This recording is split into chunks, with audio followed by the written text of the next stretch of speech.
Est-ce que vous connaissez Amazon, un incroyable site de e-commerce qui est en train d'ajouter une feature à laquelle je ne m'attendais pas?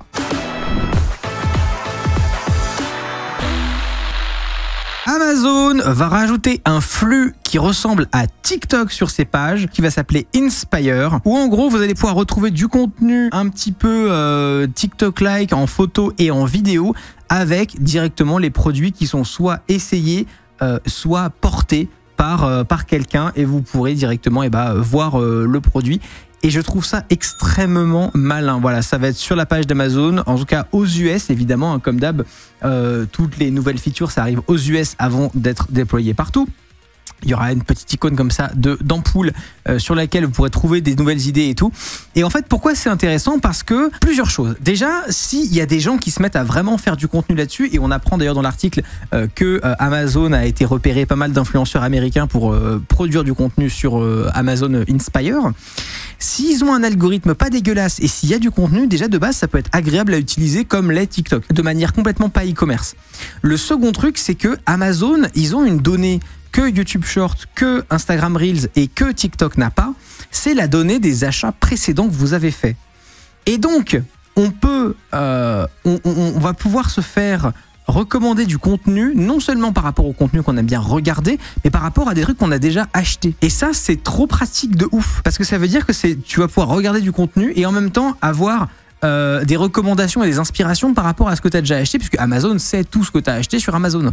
Moi, je trouve ça trop pratique, notamment pour les booktubeurs et les booktubeuses, les gens qui achètent beaucoup de livres sur Amazon. Je pense qu'on va avoir pas mal de contenu booktube sur Amazon Inspire, parce qu'en fait, tu peux recommander les produits directement. Et évidemment, pour les influenceurs et tous les créateurs de contenu, ça va être une machine à cash, parce que moi, j'ai connu des créateurs de contenu qui n'étaient pas très gros sur YouTube, et qui tapaient, comme le contenu de leur chaîne c'était recommander des produits, qui tapaient du 6-7 000 balles par mois juste en affiliation Amazon. Et c'est des gens qui n'étaient pas énormes sur YouTube. Voilà, j'en ai connu.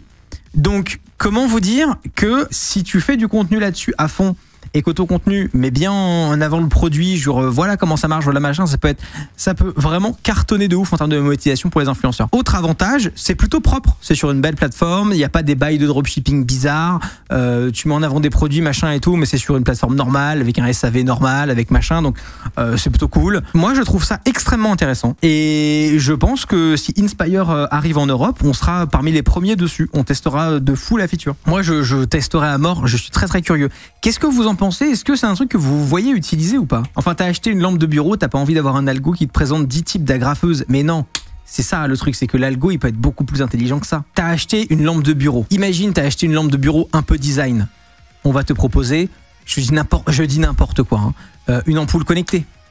On va te proposer un papier peint un peu mat, sobre, sympa si t'as acheté une lampe de bureau design. On va acheter, tu vois ce que je veux dire? On va aller chercher du contenu. En tout cas, moi, si je devais faire l'algo de ce truc, je le ferais comme ça. Et évidemment, il y a certains types de produits où on va moins les recommander. Par exemple, les fournitures de bureau, tu les as sûrement achetées parce que tu en avais besoin et pas parce que tu kiffes de ouf les fournitures de bureau. Si t'es une entreprise ou si tu bosses dans une boîte, on peut te recommander quelques trucs qui vont avec, mais on va pas te spammer de trucs d'agrafeuse, tu vois, ça n'a pas de sens. Mais les 3/4 des gens n'achètent pas des trucs sur Amazon dans ce contexte-là, c'est de l'achat personnel.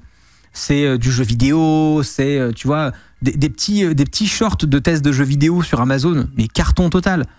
Et je pense surtout carton total pour des petits créateurs. Je pense sincèrement que là, en termes de rémunération pour les petits créateurs, surveillez ce truc parce que c'est de la bombe atomique. Ce truc-là, quand ça sort, pour les petits créateurs, vous pourrez potentiellement vivre plus facilement de ce que vous faites sur Internet juste parce que ce machin-là existe. Moi, je me demande, je testerais bien de faire du contenu original dessus, en parlant des produits que j'ai et que j'utilise tous les jours, parce que ça me coûte pas grand chose, ils sont là face à moi, c'est des produits que j'ai vraiment testés pendant très longtemps. Typiquement, c'est con, il y a plein de trucs comme ça, mais les Stream Deck, les machins, tout un tas de trucs. En vrai, du contenu un peu unbox, machin et tout, ça peut être pas mal. En fait, c'est assez marrant parce que ça arrive dans un contexte aussi, ça arrive pas tout seul. Il faut savoir que les plateformes de réseaux sociaux ont une frustration, c'est qu'ils n'ont pas réussi à répliquer ce qui existe notamment en Chine. La Chine est très forte là-dessus, mais tout le continent asiatique, mais la Chine en particulier, sur le live shopping. C'est-à-dire le fait d'avoir un contenu qui soit là pour vous vendre quelque chose ou vous présenter un produit qui est disponible à l'achat.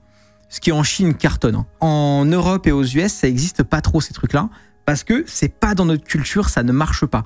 Et ils ont essayé différentes façons. Facebook a essayé de faire une shelf en dessous des vidéos où tu peux recommander des produits. YouTube travaille à un truc de live shopping qui va sortir en 2023, mais ils n'ont pas encore trouvé la recette culturellement. Or, Amazon, la culture du site Amazon, c'est acheter des trucs. Tu y vas parce que tu veux acheter un truc. Donc déjà, c'est un bon endroit pour rajouter du contenu par-dessus. En plus, ils ont l'historique, donc ils peuvent feeder ça à l'algorithme. Ils peuvent feeder à l'algorithme l'historique de tes achats pour recommander du contenu. Je pense que Amazon a une chance d'être la boîte qui arrive à adapter ce truc un peu asiatique du live shopping au format US et Europe dans un cadre qui fonctionne chez nous. Je pense qu'ils vont y arriver. L'idée est incroyable. Je vois le potentiel, je pense que ça va pas être aussi bien ce qu'on attend, particulièrement quand on voit la gueule d'Amazon niveau design par exemple. On verra, en vrai, c'est pas très dur à designer non plus, hein, tu vois. L'argent que des gars comme Linus Tech Tips pourraient générer avec ça, ce serait monumental. Moi, je trouve ça hyper intéressant. Et j'ai hâte de tester autant en tant que créateur, parce que c'est des revenus en plus, que en tant que client. Parce que en fait, je m'imagine le truc, et parfois, je cherche des produits en rapport avec des trucs que j'ai et tout machin, et je sais pas quoi chercher parce que je connais pas les produits qui existent.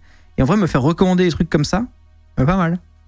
Qu'est-ce que tu peux accorder comme crédibilité à ce genre de contenu? Pour voir des habits portés, je comprends, mais pour le reste, mais il y a plein de trucs. Je te dis n'importe quoi. Le Stream Deck que j'ai en face de moi, si tu sais pas ce que c'est exactement qu'un Stream Deck parce que t'es nouveau streamer ou machin truc, bah t'as une vidéo unboxing du Stream Deck plus test des trucs de base ou un petit TikTok, un petit short, on va appeler ça un TikTok, mais qui te montre les différentes features en 2 secondes, tu vois. Bah c'est trop pratique. Et c'est même pour ça que des gens vont voir des reviews produits sur YouTube. Et c'est un autre point que je rejoins, c'est qu'aujourd'hui, Amazon est conscient, en sortant ça, du coup, ils sont conscients qu'aujourd'hui, les gens vont sur justement TikTok, justement Instagram, justement YouTube, pour voir comment marchent des produits qu'ils ont l'intention d'acheter sur Amazon. Donc en fait, ils se disent, bon, est-ce que ce serait pas nous qui hébergerions le contenu en fait? Ils sont en train de squeezer totalement le côté YouTube, machin, parce que plein de gens vont sur YouTube pour aller regarder de la review de produits. Et c'est vrai que c'est con que ces reviews de produits-là soient pas sur Amazon. Ça pourrait complètement être sur Amazon. Ouais, NoTech par exemple, je sais pas si vous connaissez NoTech, c'est une chaîne de tech française et c'est aussi des copains à moi.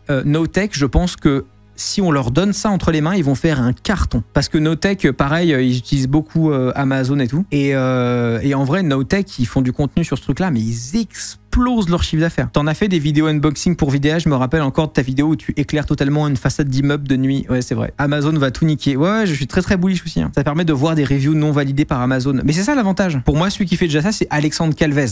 Très bon exemple. Alexandre Calvez aussi, c'est quelqu'un qui pourrait bénéficier de ça, mais à balle. Alexandre Calvez, en plus, c'est vraiment des produits DIY, lifestyle, Amazon et tout. C'est hyper compatible avec ce qu'il fait. Si ça rémunère correctement les créateurs de contenu, c'est tout positif. Bah, Amazon rémunère déjà, bon, le pourcentage est pas génial pour être honnête, mais Amazon rémunère déjà avec l'affiliation quand tu as un lien Amazon dans ta description YouTube.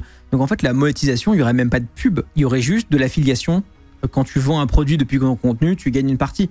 Et j'en viens à un autre point, qui est que ça permettrait à Amazon, et alors là, accrochez-vous à vos chaussettes, les chéris, ça veut dire que comme Amazon se rémunérerait sur la vente de produits et rémunérerait ses créateurs sur la vente de produits, ça veut dire que ce serait le seul endroit de regarder du contenu short entre YouTube Short, Instagram Reel et TikTok où il n'y aurait pas de pub. Donc on peut peut-être même arriver à un point de perçage tel que des gens vont dessus juste pour voir du contenu, même pas pour acheter.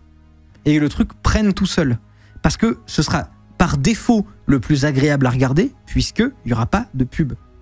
Et en plus, en tant que créateur, rien ne t'empêche de faire des contenus qui n'ont rien à voir avec un produit. C'est juste que ça change complètement le modèle. Il n'y a plus de pub. Tu peux faire des contenus où tu parles d'un produit, mais en avant un produit, et tu seras rémunéré dessus aux ventes. Mais tu peux aussi poster des trucs qui ne parlent pas d'un produit. Vous voyez ce que je veux dire? Et t'en servir comme un réseau social. Moi, ça me hype beaucoup ce truc. Les créateurs seront des commerciaux d'Amazon du coup, mais j'avoue, go utiliser la plateforme sans acheter. Bah, commerciaux d'Amazon, oui et non. De toute façon, les gens vont de base sur Amazon pour acheter des trucs. Amazon a un sérieux problème avec la pub. Ils vont en mettre, regardez Twitch, ils ont pas du tout besoin de la pub, mais en colle partout et c'est la plus chiante à regarder. Alors, Amazon a un problème avec la pub sur Twitch et ils ont besoin d'en mettre. Twitch perd énormément d'argent. Amazon est incroyablement rentable. Twitch perd des thunes. Twitch ne fait que perdre de l'argent. Ils ont besoin des pubs chiantes, Twitch. Il n'y aura pas de pub, mais tu vas aller mater des reviews de produits, donc au final, tu as quand même du produit en tête à la fin, et ce sera pas impossible que Amazon ne pousse pas les contenus qui ne vendent pas de produits. C'est vrai, mais je pense que ce serait une erreur. Moi, mon analyse, c'est que Amazon a tout intérêt à pusher de manière équivalente des contenus qui vendent ou qui ne vendent pas des produits. Parce qu'en fait, c'est dans l'intérêt d'Amazon, pour moi, que les gens soient sur cette plateforme et ils consomment du contenu, qu'ils aient des users. Et il y aura des gens qui vont par défaut, de toute façon, vouloir avoir envie de faire des trucs autour de produits parce que la rémunération sera excellente. Donc, vraiment bullish. S'ils sont pas trop cons Amazon, là, ils peuvent tenter un coup de poker, là, un coup de maître, et devenir un putain de réseau social. Ils ont toutes les cartes. Il y a une différence entre ce que tu penses et ce qu'ils pensent. Ils font pas dans le gratuit, il faut que ça rapporte. Oui, mais justement, pour moi, ça rapportera plus si c'est plus ouvert. Si c'est que de la review de produits à 100%, il y aura moins d'audience. Donc, s'ils ont l'intelligence de laisser le truc un peu ouvert, ça peut vraiment prendre en tant que réseau social à part entière. Je pense sincèrement. Parce qu'il n'y a pas de pub. Et en vrai, en expérience viewer, c'est incroyable. Tu fais quoi dans la vie? Je suis influenceur Amazon. Mais en vrai, why not, hein? En vrai, ça paraît con à dire comme ça, mais... Tu sais, il y a des gens qui sont influenceurs Pinterest. Hein. Ah, je te jure que c'est vrai. C'est pas du tout dans notre démographique, donc on s'en rend pas compte, mais il y a des gens, leur live, c'est Pinterest. Ils ont un profil Pinterest ultra suivi. Et les mecs, ils font des boards.